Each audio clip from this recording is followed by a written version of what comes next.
Hello everyone, সবাই কেমন আছেন? আশা করছি সবাই অনেক ভালো আছেন। আমি আপনাদের আজকে দেখাবো কিভাবে খুব সহজে মেয়োনিজ তৈরি করতে হয়। এই মেয়োনিজ তৈরি করতে আমি কোনো প্রকার হ্যান্ড মিক্সচার, ইলেকট্রিক বিটার অথবা ব্লেন্ডার মেশিনে ইউজ করব না। শুধুমাত্র একটা কাঁটা চামচ দিয়ে খুব সহজে আমি এই মেয়োনিজটি তৈরি করব। তো এর জন্য আমার যেটা লাগবে সেটা হচ্ছে একটা সিদ্ধ ডিমের কুসুম। এরপর নেব 2 চামচ চিনি। এরপর দিব সামান্য পরিমাণ সয়া সস। খুবই সামান্য পরিমাণ সয়া সস দিতে হবে। এরপরে চাট মশলা স্বাদ অনুযায়ী দিতে হবে। এরপর সামান্য একটু লবণ দিতে হবে।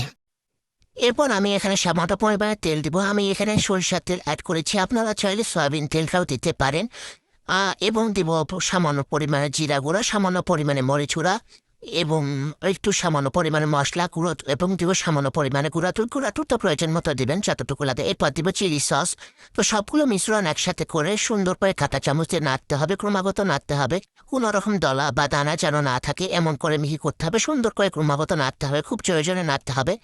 তো এত প্রয়োজনে নাড়তে হবে যাতে কোনো রকম দানা না থাকে। তো আমি এখানে স্বাদের জন্য একটু ম্যারি মশলা অ্যাড করেছি এবং ক্রমাগত নাড়তে থাকছি, কোনো রকম থামা যাবে না, ক্রমাগত নাড়তে হবে।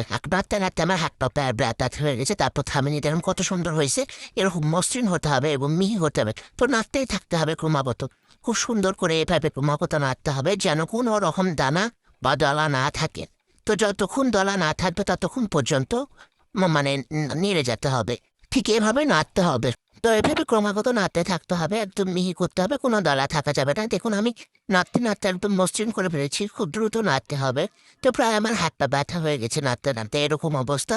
তো মোটামুটিভাবে আমার মেয়োনিজটা তৈরি হয়ে গেছে। তো মেয়োনিজের কালার যেটা এরকম, এটার কালার হয়েছে মশলা তারপর চিলি সস, সয়া সস এগুলোর কারণে। তো কালারটা বড় কথা না, কিন্তু স্বাদের দিক দিয়ে এটা অতুলনীয়। রেস্টুরেন্টের যেমন আমরা পিৎজা খাই, বার্গার খাই, স্যান্ডউইচ খাই, তো ওটার যে টেস্ট ঠিক এরকমই টেস্ট হবে।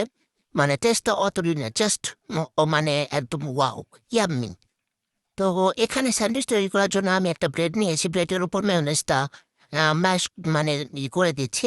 এরপরে আমি এখানে টমেটো, কাঁচামরিচ, পেঁয়াজ দিয়ে পরিবেশন করবো। আপনাদের কাছে যে উপকরণটা থাকবে সেটাতে আপনারা করতে পারেন। আমার কাছে হাতের কাছে যা ছিল আমি সেটা দিয়ে করেছি।